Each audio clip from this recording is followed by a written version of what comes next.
Lucas, capítulo 9, versículos 23 e 24. Santa saudação, irmãos em Cristo. Estou aqui para dar continuidade do grande tema, que ao mesmo tempo é a razão da nossa chamada: sair da vida pecaminosa para a vida de santidade. Por isso, a minha primeira mensagem tinha como título: O cristão é chamado à santidade, segundo a exortação em 1 Pedro 1, versículo 15, que diz: Como é santo aquele que vos chamou, sede vós também santos em toda a vossa maneira de viver. Salientei naquela mensagem que o ingrediente-chave para viver uma vida de santidade é a fé dinâmica. Por fé dinâmica, refiro-me àquela fé energética que produz mudança, que produz ação, que produz efeitos na pessoa, na família e em todo lugar onde o cristão está inserido. É por isso que eu disse naquela mensagem que, para viver uma vida de santidade, há o que você tem e deve fazer. Eu comparo o que você tem e deve fazer para viver uma vida de santidade a o que um camponês tem e deve fazer para ter uma boa colheita. O camponês pode desbravar uma mata, lavrar muito bem a sua machamba, semear as melhores sementes. Mas há uma coisa que, se ele não fizer, não terá uma boa colheita. Essa tal coisa que parece incomodativa e levar-nos tempo é muito crucial para ter uma boa colheita: a sacha. Em que consiste a sacha na machamba? Não vou explanar aqui. Mas há uma coisa muito certa: se não se der o tempo suficiente para sachar, o camponês certamente ficará frustrado com a produção da sua machamba. É o que acontece na vida cristã. Você pode ter todas as condições e predicados a seu favor para viver uma vida de santidade: ser pastor, ser superintendente, ser filho ou filha de pastores, ser membro da junta, entre outros predicados. Mas, se não fizer o que tem e deve fazer para tal, você não poderá viver uma vida de santidade. O que tem e deve fazer então? A resposta é: dá o controle da sua vida a Deus. Aqui é onde o assunto ser cristão começa a ficar sério. Dar o controle da sua vida a Deus é provavelmente a coisa mais difícil para os cristãos fazer. O primeiro passo é fácil para todo aquele que se diz cristão: aceita Jesus Cristo como seu Senhor e Salvador. E daí, imediatamente o assunto fica desafiador. Por quê? Porque Jesus diz a seus discípulos em Lucas capítulo 9, versículos 23 a 24, que se alguém quer vir após mim, negue-se a si mesmo e tome cada dia a sua cruz e siga-me. Porque qualquer que quiser salvar a sua vida, perdê-la-á, mas qualquer que, por amor de mim, perder a sua vida, a salvará. Há um trecho muito crucial nesta passagem. Cristo disse: tome cada dia a sua cruz e siga-me. Ele não disse cada domingo. Sabe, há cristãos com o dom de camaleão. Conseguem ser cristãos só os domingos ou quando estão no meio de outros cristãos.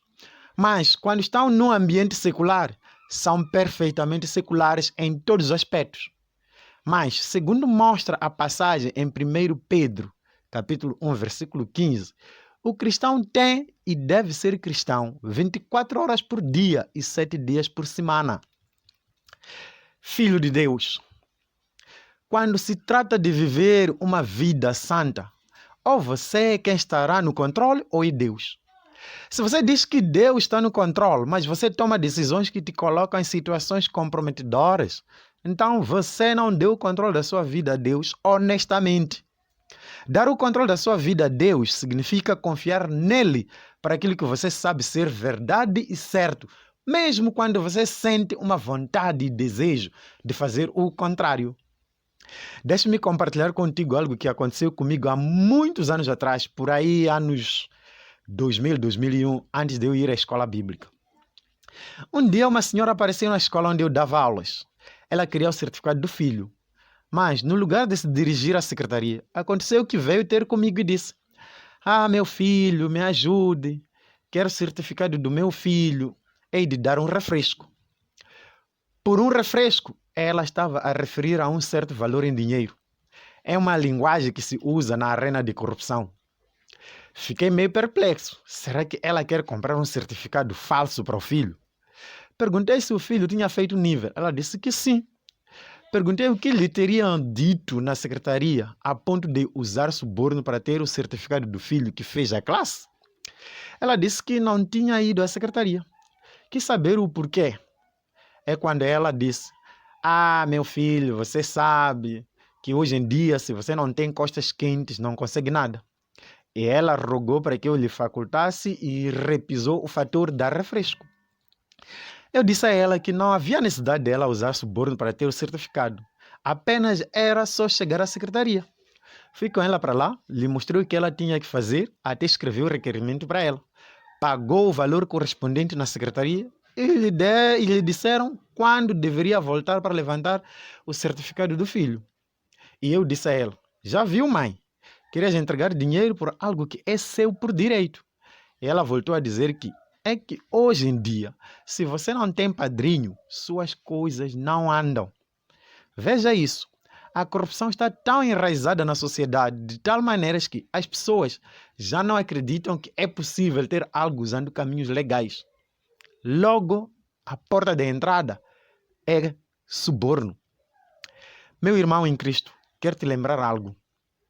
O diabo, como mostra Lucas capítulo 4, onde Jesus foi tentado por Satanás depois dos 40 dias e 40 noites no deserto, ele nunca te vai tentar em qualquer que seja o momento, mas ele procura o momento apropriado para te tentar, como claramente o versículo 13 mostra, dizendo: depois de tê-lo assim tentado de todos os modos, o diabo apartou-se dele até a outra ocasião mais apropriada.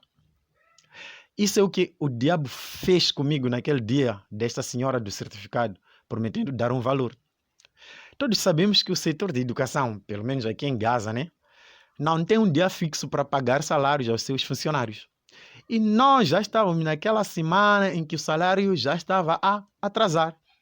E eu naquele dia tinha ido ao serviço com dinheiro pedido emprestado. E aí vem aquela senhora com uma situação bem tentadora. E era de facto uma ocasião apropriada para o diabo me tentar. E falado, eu até poderia dizer que não fiz algo de errado, porque não lhe pedi nada, apenas prometeu dar um agradecimento pela ajuda. Mas ainda, eu até poderia envolver Deus naquela situação, dizendo que Deus é quem enviou aquela senhora para mim, para me ajudar com o dinheiro de transporte, pelo menos, já que o salário estava atrasando. Mas não, eu tive que me manter naquilo que sabia ser verdadeiro e certo, embora aquela vontade de fazer o contrário me pressionasse. Não levei dinheiro daquela senhora. Agora, quais são algumas das maneiras que podemos adotar para começar a viver com Deus no controle? Começa com estas ideias. Discute-as. E depois, acrescente as suas.